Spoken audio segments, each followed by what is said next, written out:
धर्मवीर आनंद दिघे यांच्या ज्येष्ठ भगिनी अरुणाताई गडकरी यांची मुख्यमंत्री एकनाथ शिंदे यांनी ठाण्यातील कौशल्य हॉस्पिटलमध्ये जाऊन भेट घेतली आहे। गेल्या काही दिवसांपासून अरुणाताईंची तब्येत बरी नसल्याचं समजल्यानं मुख्यमंत्र्यांनी त्यांची भेट घेऊन त्यांच्या प्रकृतीची विचारपूस केली। यावेळी त्यांच्यावर उपचार करणारे डॉक्टर संजय ओक यांच्याकडून त्यांनी त्यांची तब्येत आणि सुरू असलेले औषधोपचार याबाबत माहिती घेतली। तसंच अरुणाताईंवर शक्य ते सारे उपचार करावेत आणि त्या लवकरात लवकर पूर्ण बऱ्या होतील यासाठी प्रयत्न करावेत अशी विनंतीही मुख्यमंत्र्यांनी डॉक्टरांना केली।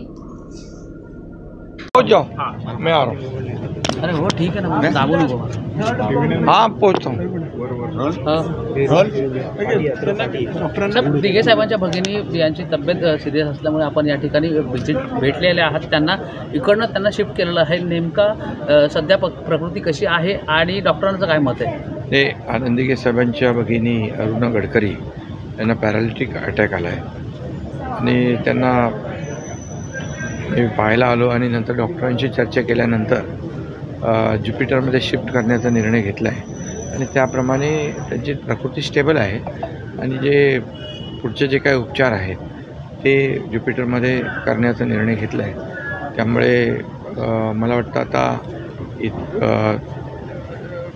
त्यांच्या प्रकृतीमध्ये चांगला हे होईल, इम्प्रूव्हमेंट होईल आणि जे ट्रीटमेंट करायची आहे ती ज्युपिटरमध्ये केली जाईल। साहेब, गेले तास दीड तास झाला या विषयावरती आपण डॉक्टरांशी चर्चा केली, डॉक्टरांचं काय मत आहे? नाही, मीटिंग झाली डॉक्टरांच्या बरोबर आणि ठरलं की बाबा आपण ज्युपिटरमध्ये शिफ्ट करू। तिथे सगळ्या इक्विपमेंट, सगळ्या ट्रीटमेंट्स, या सगळ्या MRI असेल, मग तिथे सगळं इन हाऊस आहे, त्यामुळे आपल्याला ट्रीटमेंटसाठी ते जादा बरं पडेल आणि त्यासाठी निर्णय घेतला आपण शिफ्टिंगचा। सर, पुण्याचं प्रकरण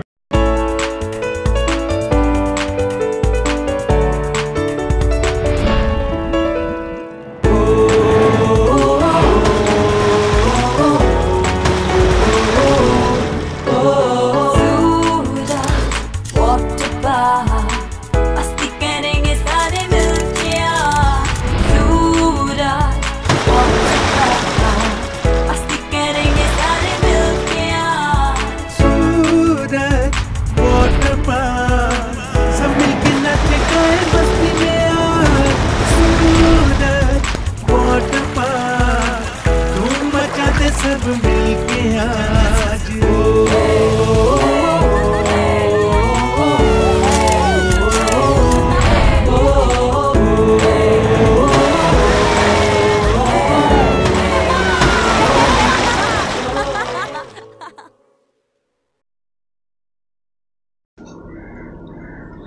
महाराष्ट्र औद्योगिक विकास महामंडळाकडून जलवाहिन्यांच्या दुरुस्तीचं काम हाती घेतलं जाणार आहे। त्यामुळे ठाण्यातील काही भागातील पाणी पुरवठा गुरुवारी रात्री 12 ते शुक्रवारी रात्री 12 वाजेपर्यंत बंद करण्याचा निर्णय पालिका प्रशासनानं घेतलाय।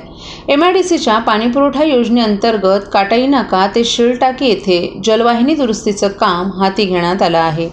त्यामुळे गुरुवारी रात्री 12 ते शुक्रवारी रात्री 12 या कालावधीत पाणी पुरवठा 24 तास बंद राहणार आहे। या कालावधीत ठाणे महापालिका क्षेत्रातील दिवा, मुंब्रा, प्रभाग क्रमांक 26 आणि 31 मधील काही भाग वगळता कळवा, वागळे स्ट्रीट येथील रूपादेवी पाडा, किसन नगर क्रमांक 2, नेहरू नगर, कोलशेत, खालचा गाव येथील पाणी पुरवठा 24 तासांसाठी पूर्णपणे बंद राहील। पाणी पुरवठा सुरू झाल्यानंतर पुढील 1 ते 2 दिवस कमी दाबानं पाणी पुरवठा होईल अशी माहिती ठाणे महापालिकेच्या पाणी पुरवठा विभागानं दिली आहे।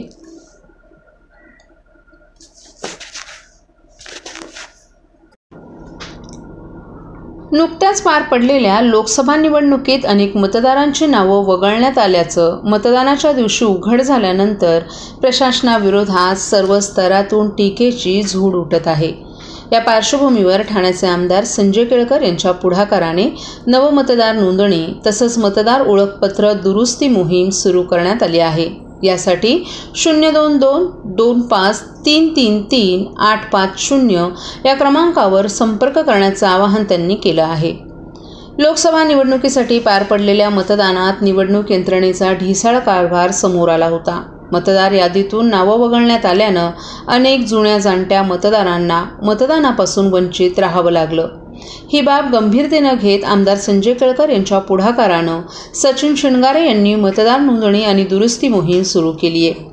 मतदार यादीमध्ये नाव नोंदणी आणि मतदार ओळखपत्रामध्ये दुरुस्ती करण्याकरिता तसंच ज्यांची नावं मतदार यादीतून वगळण्यात आली असतील अशांसाठी विशेष मोहीम सुरू केली आहे. त्यानुसार ज्यांना मतदार नोंदणी करायची आहे त्यांनी स्वतःचा फोटो, आधार कार्ड, वास्तव्याचा पुरावा आदी आवश्यक स्वयंसाक्षांकित कागदपत्रांसह जनसेवा कार्यालय, जय भवानी नगर, मराठी शाळेच्या मागे, माजिवडा, ठाणे येथे अथवा श्रमसाफल्य वीर सावरकर मार्ग 3 पेट्रोल पंपाजवळ आरामबाग समोर या पत्त्यावर सचिन शिणगारे यांना 9892766111 या क्रमांकावर संपर्क साधावा असं आवाहन आमदार संजय केळकर यांनी केलं आहे.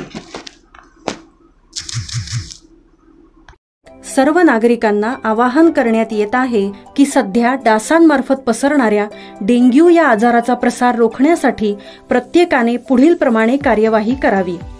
डेंग्यू आजार एडिस इजिप्ती हा डास चावल्याने होतो. या डासांची पैदास साचलेल्या किंवा साचवलेल्या स्वच्छ पाण्यामध्ये होते. 8 दिवसांपेक्षा जास्त दिवस पाणी उघडे व साचून राहिल्यास त्यात डास अंडी घालतात. अंड्यांच्या अळ्या तयार होऊन पुढे डास तयार होतात. यासाठी आपल्या घरातील पाणीसाठे उदाहरणार्थ बॅरल्स, पिंपे, टाक्या, हौद, रांजणे इत्यादी दर आठवड्याला रिकामे करून घासून पुसून कोरडे करून पुन्हा भरावे. 1 दिवस कोरडा दिवस म्हणून पाळावा. पाणी साठ्यांना घट्ट झाकणे बसवावीत किंवा जुनी साडी, चादर, धोतर यांनी बांधून झाकून ठेवावीत, म्हणजे डास त्यात जाऊन अंडी घालणार नाहीत. घराच्या गच्चीवर, आजूबाजूला, अंगणात कोठेही पाणी साचू देऊ नये. भंगार सामान उघड्यावर टाकू नये. उदाहरणार्थ टायर्स, प्लास्टिक सामान, कुंड्या, टाकाऊ वस्तू इत्यादी. अशा सामानात पावसाचे पाणी साठून त्यात डेंग्यूच्या डासांची पैदास होते. घरातील कूलर्स, फ्रीजच्या पाठीमागील ट्रे हे देखील वेळोवेळी कोरडे करावेत. लक्षात ठेवा, नुसत्या फवारणीने डास घनता कमी होत नाही, तर त्यासाठी डास पैदास ठिकाणे नष्ट करणे ही आपल्या सर्वांची जबाबदारी आहे. कोणताही ताप अंगावर न काढता जवळच्या शासकीय रुग्णालयात मोफत औषधोपचार घ्या. अशा प्रकारे नागरिकांनी सहकार्य केल्यास डेंग्यूचा प्रसार रोखणे सहज शक्य आहे.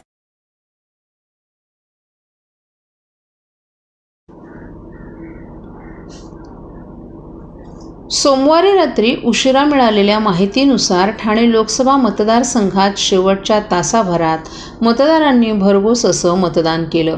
एकूण 52.9% मतदान झाल्याची माहिती निवडणूक निर्णय अधिकारी मनीषा जायभाये धुळे यांनी दिली आहे. ठाणे लोकसभा मतदारसंघात एकूण 52.9% मतदान झालं असून पुरुष आणि मतदारांचं प्रमाण 53.22%, तर महिला मतदारांचं प्रमाण 50.79%, तर इतर मतदारांचं प्रमाण 17.39% इतकं आहे. 2009च्या लोकसभा निवडणुकीत या मतदारसंघात 60.8, तर 2014मध्ये 50.85 आणि 2019मध्ये 49.95% मतदान झालं होतं. यंदा 2% मतदान वाढल्याचं दिसून आलंय. ठाणे लोकसभा मतदारसंघातील मीरा भाईंदर विधानसभा मतदारसंघात 4,57,359 मतदारांपैकी 2,23,898 मतदारांनी मतदान केलं.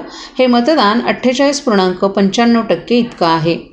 ओवळा माजिवडा मतदारसंघात 5,09,227 मतदारांपैकी 2,58,255 मतदारांनी मतदान केलं.